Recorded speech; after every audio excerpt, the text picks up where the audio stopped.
This is Deb Halfrich, hashtag redheaded She-Hulk. I sing the body electric. I celebrate the me yet to come. I toast to my own reunion when I become one with the sun.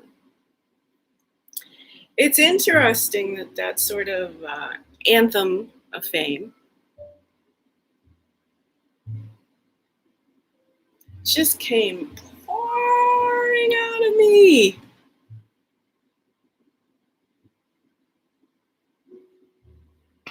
During my midlife metamorphosis. And it prompted me to really get my singing, to really work in a way that I could find a voice that didn't hurt my own ears. Handled it. That was a very grating example of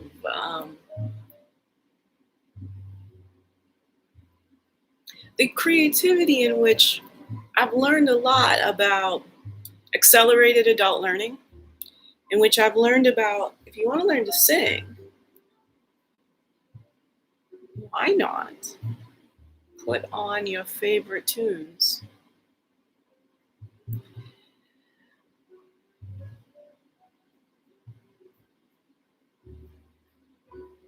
I've got some jazz playing, so it's a little bit hard for me to have one input and do some singing.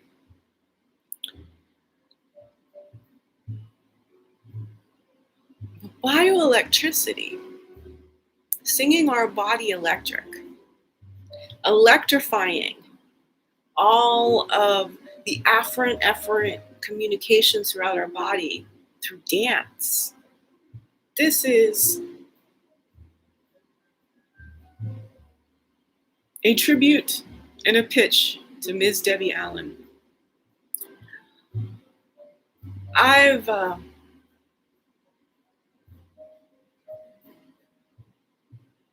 simply can't express the joy that your performances and your directing over the years, your choreography, your dancing. Thank you. And I'd like to step in and see if there's a strategic collaboration that we can expand Dada a little bit. This morbidly obese girl who never really got to get her dance on until she turned 52 would like to create a little bit of a program to get the mamas and the grandmas of all of the Dada students into flow-based movement, into more midlife posture parties, is to get it all flowing. It really is the case that having suffered from a toxic mold exposure, that's why I'm in this state of extreme lack and neglect, moldy brain, it's kind of like having a stroke. And certain parts of my brain, especially when it comes to the stress of time in our notification-bound life. And I've been trying to use the old model of brain making a living. And all I've got is a well-functioning body that has to shut down every now and again because the brain tilts. Michael McKeon in Better Call Saul, great portrait of electromagnetic sensitivity. I myself have multiple chemical sensitivity, more so. But our brains and our hearts are electric organs. And in learning how to lose 150 pounds in the 15 months after turning 50, in demonstrating the fountain of youth, in rewiring my jaws, my ability to talk, my facial structure, my profiles, everything. It's not just losing weight in my case. There were developmental programs and processes that never got unshrink wrapped. One of the things is standing up. I never saw my mom sit on the ground. I have no memory of that. So which means I wouldn't have seen a woman get up and down off the ground.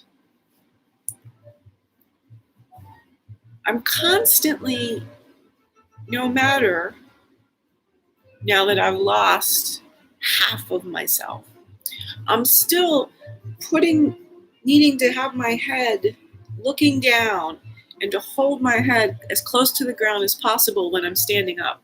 I can't just have my neck up and get up and down. Fascinating for a documentary, huh? Also,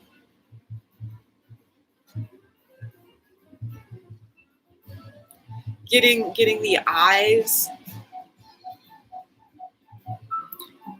I used to couldn't make this one move at all. No, now it's really still.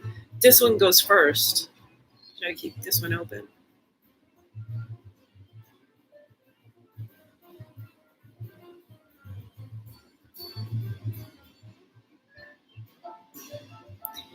Aging. Aging, as the fabulously over 70 Debbie Allen shows, is not simply numbers-based breakdown, biological certainty. Optimizing our bioelectricity is truly the fountain of youth. We, as a civilization, have got to enable the wise feminine to start leading this whole species forward in life-centric thinking, of using logic plus love intertwined to put life first, not stuff. How we do that is we get the world dancing. I would like to join Dada, create a little director of midlife metamorphosis, dance camps, and liberate midlife femininity. And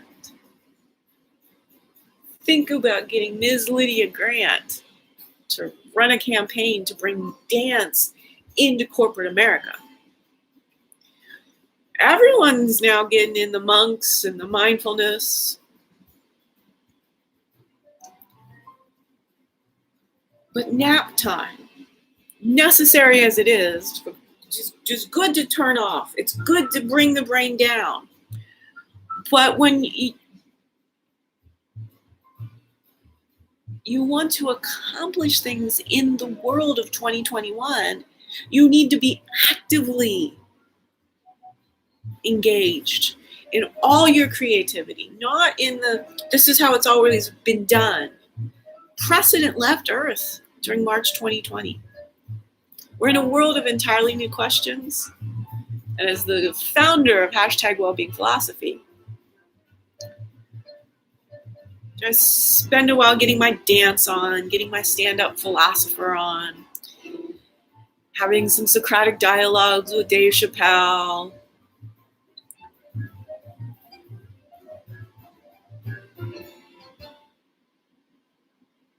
I'm going to write up the unifying theory and the philosophical hypothesis of bioelectricity, which unites African, Eastern, and Western approaches to do-it-yourself well-being strategies.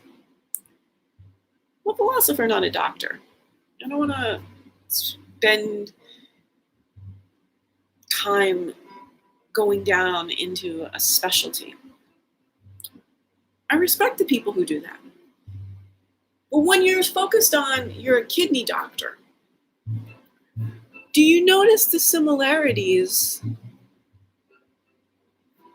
between diabetes and Parkinson's?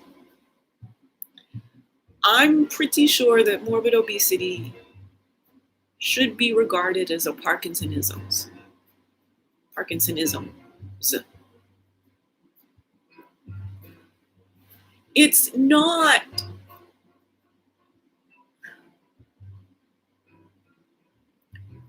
a state that the body objects to as violently as the processes of akinesia and pain that Parkinson's creates.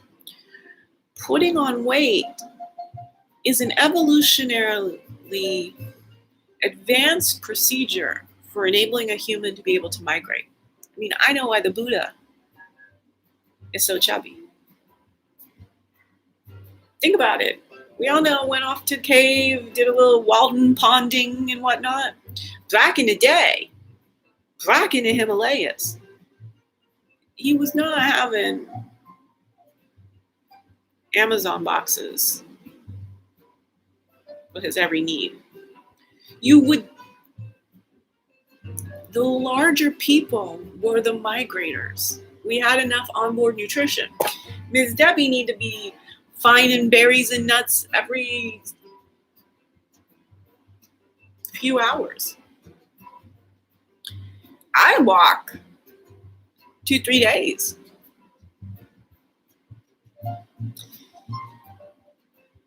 But now I don't want to plod on like that. I don't want to force things just because. Now I want to bring my creativity to the world. This is take 3. It feels a lot more salient than take 2. But also maybe far less crucial information. Holler. Let's save my life so I can save many, many, many, many future lives via the power of life-centric thinking from a degreed philosopher who now wants to spend a little bit of time exploring full embodiment at the Debbie Allen Dance Academy so that I learn as a human being how to not have all of my energy up in my head, but to process a significant amount of my daily energy through my body. I need instruction on how to do that. Of course, I'm going to come to America's dance teacher, Debbie Allen. Harmony.